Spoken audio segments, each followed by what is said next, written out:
եւ առաջիկա գործընթացներն են պայմանավորելու Հայաստանի գոնե հնգամյա այսպես հորիզոնը։ Ինչ վերաբերում է գագաթնաժողովին, դա ուղիղ պատասխան էր մեր նաև կուսակցության կողմից Եվրաքվեի շնորհիվ ընդունված են օրենքի Եվրամիության անդամակցության գործընթացի մեկնարկի մասին։ Այդ օրենքի նախագիծը մենք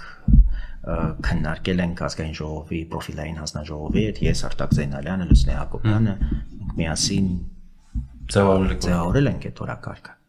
Եվ այն ժամանակ արդեն գիտեինք, որ այդպիսի հեռանկար կա։ Չէի հավատում, որ կարող է Հայաստանում այսպիսի գրանդիոզ միջոցառում լինի։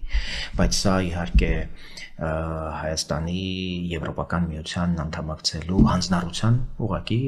բան էր, միջոցառում էր։ Առարկայական, պարոն Բաղդասարյան։ Կարծում եմ, որ ես շատ կուզեի իհարկե, որպեսզի Հայաստանը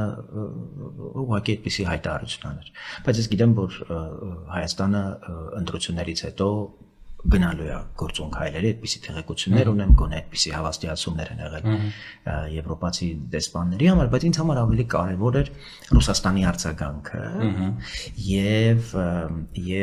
այն իրականությունը, որ դա ըստ էության պատասխան էր այն հարցադրմանը «Ակուդա вы денетесь»։ Այն ինչ որ տեղի ունեցավ Հայաստանում,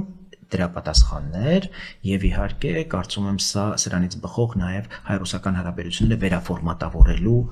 այլևս հրամայական։ Եթե նույնիսկ չվերաֆորմատավորենք այդ հարաբերությունները դե յուրե, ես կարծում եմ ինքնին փաստը, որ այդ գագաթնաժողովը տեղի ունեցավ Հայաստանում եւ հատկապես Հայաստան-Եվրամիություն առաջին գագաթնաժողովի փաստը եւ այն հանձնառությունները, որ Եվրամիությունը ստանձնեց Հայաստանի առջեւ, այդ է ուզում հարցնել, էլի, պարոն Բաբաջյան, երբ որ մեզ ասում են ընդհանրապես ընդդիմության կողմից հնչում է այս միտքը,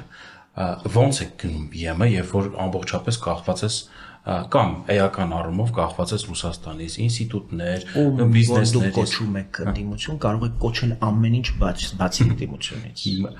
Նկատի ունեմ կարող պետության հակառակորդը լինել ընդդիմություն։